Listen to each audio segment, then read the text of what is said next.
Yandansın başıyla yanı, bugün Müslümanın bayramı. Gel uçalayım bir ikincilik, 3 gün vatana kurbanım. Men aydayın seni aydımı. Yandansın başıyla yanı, bugün Müslümanın bayramı. Gel uçalayım bir ikincilik, 3 gün vatana kurbanım. Men aydayın seni aydımı.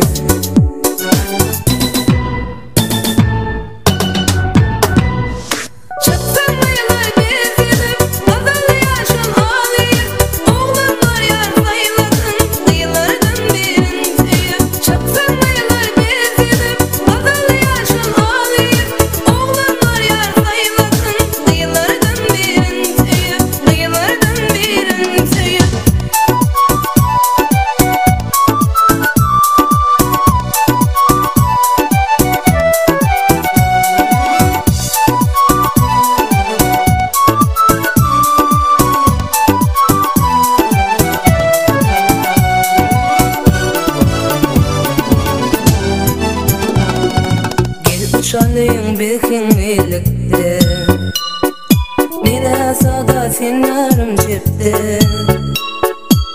Güller güllere baksa, aşklar güne dökse, gele değilim gel kurbanlıkta.